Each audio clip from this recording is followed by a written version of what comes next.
I used to think being a good dad meant doing more activities, more attention, more availability, more effort. And the strange thing is, the harder I tried, the worse I got at the thing that actually mattered. 7 kids has a way of showing you fast where you're thinking is wrong. And the lesson it forced on me was this: the fathers who try to be everywhere often end up being nowhere. I'm heading into the hills for the next few hours, and the same lesson applies up here. You do not get anywhere worthwhile by trying to do everything at once. You get there by choosing one thing and being fully in it. And that idea changed the way I parent. So let me walk you through it. For the longest time, I thought being a perfect dad meant being perfectly present for everything that the kids do. Whether that's a recital, football game, be there for homework every night, or whatever it might be. And we set ourselves up to fail, because nobody can be that perfect. And our kids do not need us to be that perfect. Because perfect doesn't mean to be there for everything. It doesn't mean to spread yourself so thin that you feel that you are somehow lesser of a dad, or that you can't fulfill the promise that you've made to your family. And when you're spread so thin, you become irritable. And actually that is a way worse habit to get into, rather than just understand that perfection is just not attainable. Doing less is not giving up. It is choosing where to be all in. And that's exactly what a half day like this forces you. You cannot be everywhere on the hill at once. You pick the line, you commit to it, and you stay with it.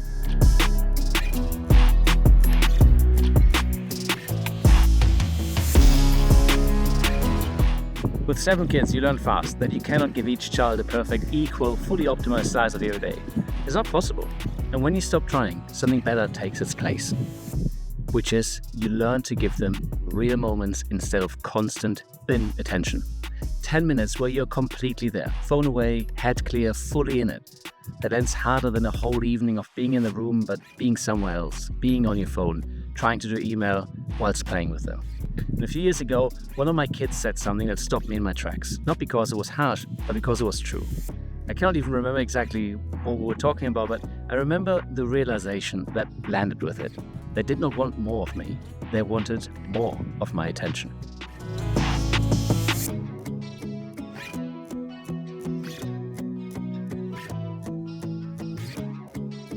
I thought being a good dad meant giving my kids more of my time. What they actually wanted was more of my attention. And those are not the same thing. You can spend an entire evening with your family and never really arrive. And I know because I've done it too. And here's the part that took me too long to understand. My kids were never keeping score the way I was.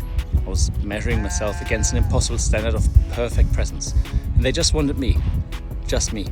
The relief when it finally came was enormous. The pressure I was under was almost self-imposed.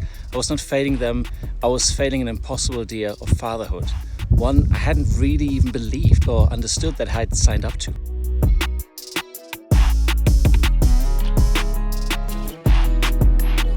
Be straight with you. The uncomfortable truth is I still fail at this all the time. I still sit at the dinner table mentally answering emails. I still catch myself half listening.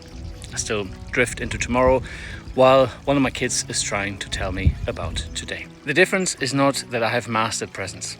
It is that I notice when I have left and I come back again and again and again.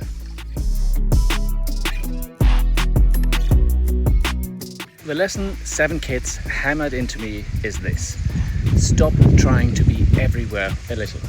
Choose to be somewhere completely. Do less, but be all the way there when you do it. And that is not lowering the bar.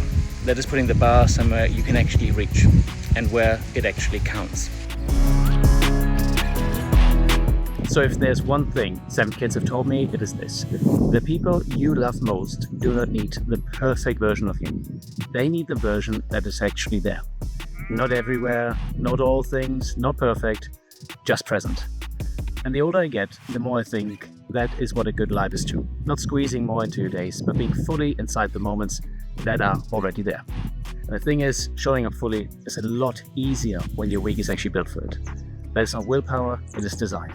And it is a system I built to make this kind of presence possible in the first place. So check out the link below to get your free work to home reset that will guaranteed help you be more present tonight.